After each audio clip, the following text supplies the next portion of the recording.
22শে April, 9 Boishakh 1400। এ কি রে বাবা, শেয়ার বাজারে ধস। প্রভিডেন্ট ফান্ডের সুদের হার কমছে। কাগজ খোলার জো নেই, শুধু টাকার মূল্য কমছে আর কমছে। রাজনীতিতে ভুল বদল, স্কুলের শিক্ষা পিছালো। তেমন কিছুই নেই। তবে ভালোর মধ্যে হলো মাতৃভাষা আন্দোলন জোরদার। রাশিফলে পীড়া ও দূর ভ্রমণ। রোজ একই খবর, ফালতু ব্যাপার। এই নাও চা। শোনলি না, চা নিয়ে কোনো খবর নেই। উফ, রসিকতা রাখো তো, আজ একটু ভালো মন্দ বাজার করো। কেন শোনা, ঘ্যাট ঘন্ট মুখে আর রুচ্ছে না বুঝি? আরে বাবা তা নয়, তবে ওই। তবে কি? প্রথম পাতার খবরটা দেখেছো? প্রভিডেন্ট ফান্ডে সুদের হার কমছে। দেউলে করে দেবে বুঝলে। রিটায়ার করলে নুন ভাতও জুটবে না। খরচ কমাও, সাবধান হও। ওই কাটুয়ার ডাঁটা মুরগির ঠ্যাং মনে করে চিবোবে। আচ্ছা, আর কোনো খবর দেখোনি? কি আর দেখবো, খালি কিচ্ছা খাইনি। এর সঙ্গে ও ভাবছে তার বউ বিয়ে। তা তোমার নজরে পড়বে কেন? কচি বউ হলে ঠিক চোখে লাগতো। তুমি মারি দরকচা হয়ে গেছো, একবারও বলেছি বলো? বলনি, বলবে। থাক থাক, ভাবতে লজ্জা করে। তোমার মতো মানুষের সঙ্গে আমার বিয়ে হয়েছিল। কি যে ছিড়ি। দেখো, ছিঁড়ে টিড়ি তুলো না। বাজার এখনো আমার গরম। চুলে যদিও একটু পাক ধরেছে, কিন্তু বুক টান টান। সংসারটা যা একটু গ্যাটিস মেরে চলছে। আর হ্যাঁ, তুমি বলো যে মানে তুমি ছাড়া অন্য কোনো মেয়ের মুখ তো দূরের কথা, পায়ের দিকে পর্যন্ত তাকাই কি? না, তাকাওনি আবার। তোমার এই লেখাজোকার মতলব তবে কিসের জন্য শুনি? মতলব মানে সংসারের সঙ্গে চাকরি, মাঝখানে বালি সিমেন্টের মতো 2-4টে গল্প পদ্য লেখার অভ্যেস আটকে রেখেছি। ছেলেটা বড় হলো, একবারও ওর স্কুল, টিউশন, পড়াশুনো এসব নিয়ে ভেবেছ? নিজের তালে মত্ত হয়ে আছো। থাক, কি কি কি খবর দেখতে হবে বলো তো? খোলাই তো আছে। এই যে এই দ্বিতীয় পাতার ওই ডান ধানের কোণের কলামটা দেখো। আরে মন দিয়ে দেখো। যা পুরুষ আর বলে কাজ নেই। এই শোনো তো, কাগজ মুড়ে এবার বাজারে যাও। আমি জল খাবার করতে যাই। দেখি তবে কি আবার খবর। দ্বিতীয় পাতার ডান ধারের কোণের জায়গাটা তো মোটেই সুবিধের নয়। কিছুই তো চোখে পড়ছে না, খালি জোড়া জোড়া ছবি। এ আবার কি? আমার ছবি, সঙ্গে বাবা মার বিবাহ বার্ষিকীতে অভিনন্দন, শ্রদ্ধা সহ ছেলে ও এরপরে ফাঁকা, নাম নেই। বেটা দুরন্দর বটে, যে মেয়েটাকে বিয়ে করবে তার নামটা আর দিতে পারেনি। ও এরপর জায়গা রেখেছে। যাক, ভালোই হয়েছে, কাগজে তবু ছবি তো একবার উঠলো। এইবার আবার কি আবদার করবে কে জানে। মা বেটায় ট্যাগ হালকা করে দিলে। দেখি তো কোন কলামে। কি গো, শুনছ? আরে সর্বনাশ ঘটে গেল। কি হলো? মুখ পোড়া এ কি করেছে? তাড়াতাড়ি শোনো। চেঁচাতে হবে না, এসেছি বলো। মুখ পোড়া এ কি করলে? কুকুর, বাঁদর, মুড়ি, মিছরি, গুড়, পাটালি সব এক করে দিলে। আরে কি হলো বলবে তো? কি আবার হবে? ছবিটা কোথায় ছেপেছে দেখো। না, দেখিনি আমি। কোথায় চেপেছে? দেখো, ভালো করে দেখো। যেখানে মরে গেলে ছবি ছাপা হয় সেখানে। ওই দেখি তো। তবে কি চেঁচাচ্ছি সাধে? বিয়ের সময় ছাদ্যের মন্ত্র চালিয়ে দিয়েছিল তোমার ভাই। আর তোমার ছেলে মরার পাতায় ছবি ছাপিয়ে 16 কলা পূর্ণ করে দিলে। বুদ্ধিটা কার কার শুনি? ছেলেরই। ছেলের না ওই মেয়েটার?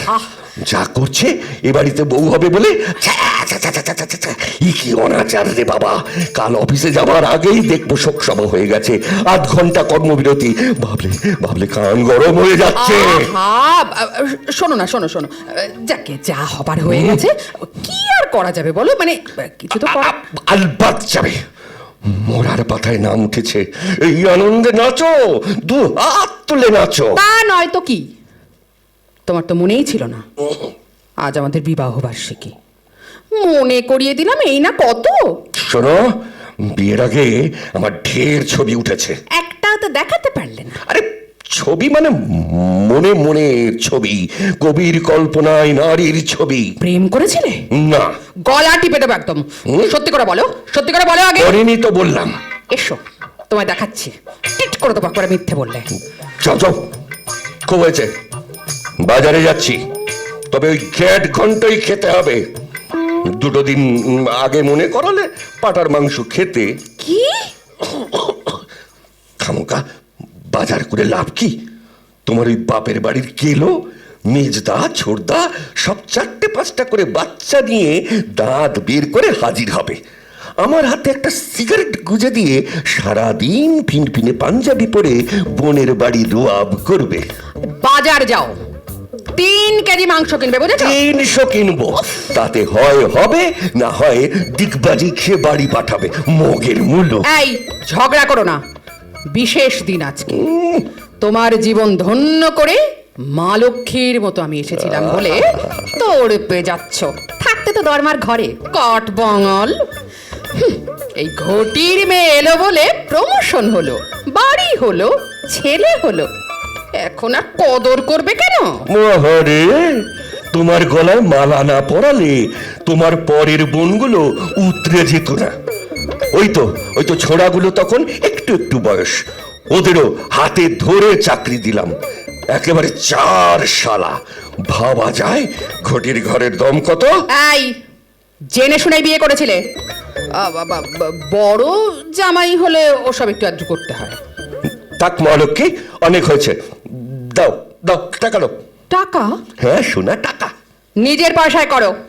খাবে তোমার গোষ্ঠী শুদ্ধ বাড়ি, আবার আমার প্যান্টালুন খুলে ছাড়বে, তাই না? সে নয় নিজের পয়সায় বাজার করছি, কিন্তু 5 মাস খাটতে পারবো না। দাও দাও, চলে দাও, ফিরে এসে লিখতে বসবো। খুব হয়েছে, চুপ করে বসো। কেন?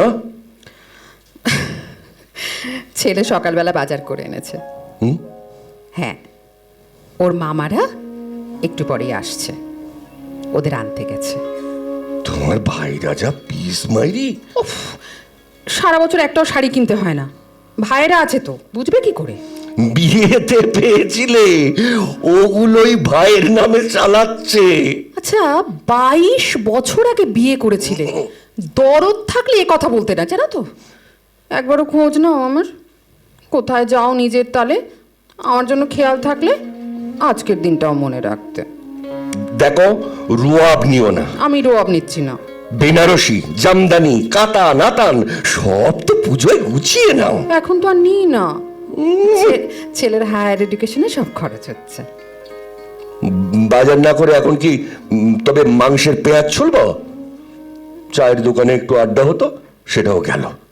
আজকে আড্ডা ফাড্ডা চলবে না, লেখালেখি সাকরেতরা এলে বলে দেবে যে আজ আর বাড়িতে আড্ডা নেই। বাহ, ওরা আসে বলেই তো। চায়ের পিণ্ডি দান হয়, খালি আড্ডা আর চা। বাপ কেলে দেখিনি পুরুষ মানুষ এমন বসে বসে আড্ডা দেয়। এই শোনো, শোনো না, শোনো শোনো, বলো। তোমাকে নিয়ে না কালকে গিলে করা কবিতা লিখেছি। গিলে করা কবিতা? মরণ দশা। আরে ওই যে পাঞ্জাবির হাতার মতো কোচকানো কবিতা, ছন্দ পদ্ম পাইল করে একেবারে জোর জোর জোর জোর। থাক থাক, ওরা এলে শুনিও। শোনোই না বাবা। তোমার যত উদ্ঘুটে বুদ্ধি, একবার একবার একবার চামচ নিয়ে গল্প লিখলে। ওই তো খেলা, লেখাটা ছাপার পর 500 টাকায় তোমায় ননির গয়না কিনে দিয়েছি। যত সব। কতদিন কেটে গেল বলো তো লিনা? আয়নার সামনে দাঁড়ালে বুঝতে পারি বয়স হচ্ছে। তুমিও মোটা হয়েছ। আর তুমি মোটা হওনি? ঢেঁকির মতো পেট হলে আর আপিস করতে পারতাম না। ট্রেনে গুঁতো খেয়ে খেয়ে পেট পাপোশের মতো চ্যাপটা হয়ে গেছে। রসিকতা তবু কমেনি তোমার।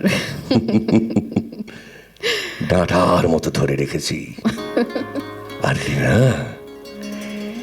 এই রসিকতা জীবন থেকে হারিয়ে গেলে আমার লেখাও যে হারিয়ে যাবে। ছেলেটা কেমন কাগজে ছবি ছাপিয়েছে দেখেছো? একেবারে অবাক করে দিলে, তাই না? আর তোমাকেও আমি অবাক করে দিয়েছি মরার পাতায় ছবি দেখিয়ে। তার মানে? আরে ছবিটা ছিল শ্রদ্ধা কলামে, তোমায় দেখালাম শ্রাদ্ধ, তুমিও তাই দেখলে। এ হলো আনন্দের রসিকতা। যাও তো যাও, বদমাইশি করো না। এই শোনো না, তোমায় কিন্তু আজ একটা কাজ করতে হবে। হুকুম করো। লক্ষ্মী ছেলের মতো বিছানাটা তুলে দাও। আমি বাজার নিয়ে কলতলায় যাচ্ছি। বউ যেন পরমান্ন, স্বাদে গন্ধে ভরপুর। বিছানা তোলার হুকুম, এই জানলে সকালে উঠে সরে পড়তাম। বিছানা তুলছি, এবার চালাও, না হলে চিৎকার করে বাড়ি ফাটাবো। দরকার হলে তোমার হাঁটাচ্ছি তোমায়। কিরকম বেয়াক্কেলে মানুষ তাই ভাবি। বছরে একটা দিন তাও মনে থাকে না, মনে করাতে হয় বিয়ের দিনটা। কিছু বললেই আবার অভিমান করবে, কথা বলবে না। বয়স হলো একদম শিশুদের মতো। কাজের চাপে বিবাহ বার্ষিকী কোথা দিয়ে চলে যায় খেয়াল থাকে না।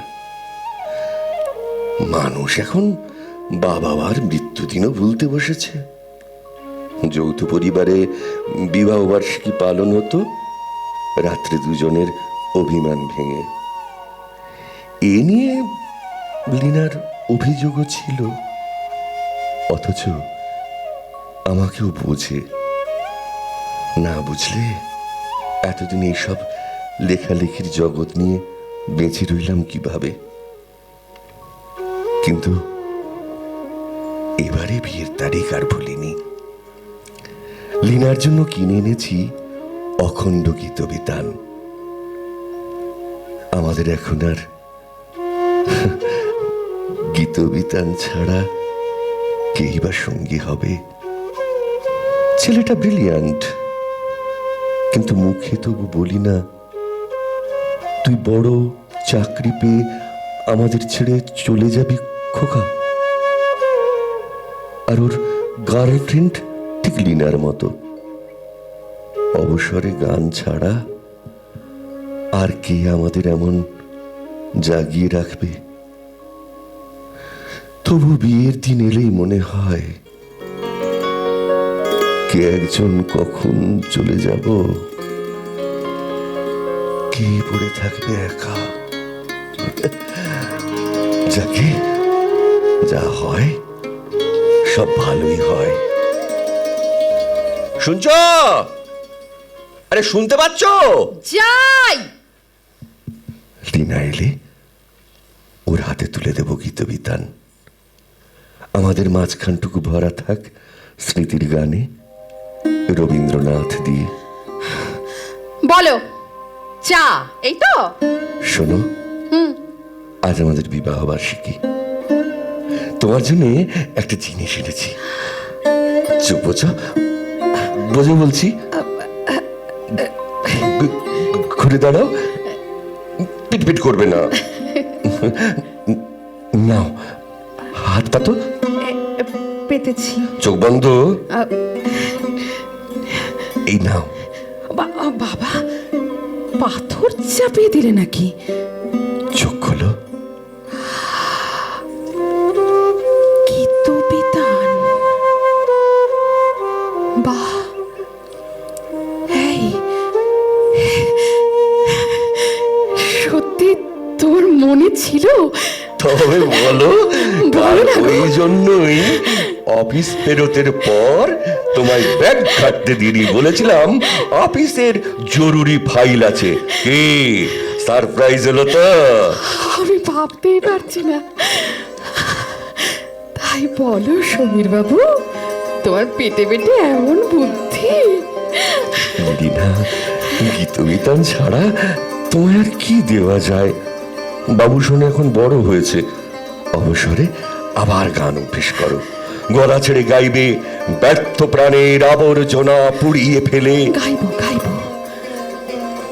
শোনো না, তুমি শুধু দেবে আমাকে, আর আমি বুঝে দেব না? কি ছেলে মানুষই করছো লিনা? এতদিন ধরে সংসারটাকে ধরে রেখেছো, তুমি হাল ধরলে বলেই তো আমি এতদিন নির্বিঘ্নে লিখে যেতে পারলাম। তোমার ঋণ। কাব্য করো না, ঢের হয়েছে। ওপাশ ফিরে দাঁড়াও, দাঁড়াও বলছি। চোখ বোঝো, বোঝো। এবার হাত পাতো, একটু দাঁড়াও, আমি নিয়ে আসি। কি আছে কপালে হে ভগবান? এই নাও, ধরো। কই? বাহ! অসময়ের আবিষ্কার, লেখক সমীর রুদ্র। লীলা, এই যে আমারই লেখা দেখছি। এই বই তো দেখিনি, প্রকাশক চুক্তি করেনি। তবে পাতা উল্টাও, পাতা উল্টাও। লীলা,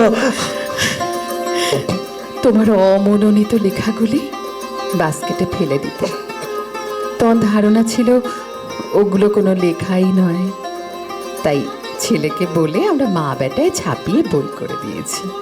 আর কত ঋণের বোঝা বাড়াবে বলো তো তুমি? আমি আশ্চর্য হই তোমার কাণ্ড দেখে। লীনা, তুমি আজ নিজেই কবিতা হয়ে গেছো। এ কি, তোর চোখে জল কেন? লীনা, চোখ মুছো, চোখ মুছো। তুমি লিখবে বলেই আমার এত কষ্ট সহ্য যেন। তুমি না লিখলে আমারও কষ্ট হয়। এই এই শোনো তো, ওঠো।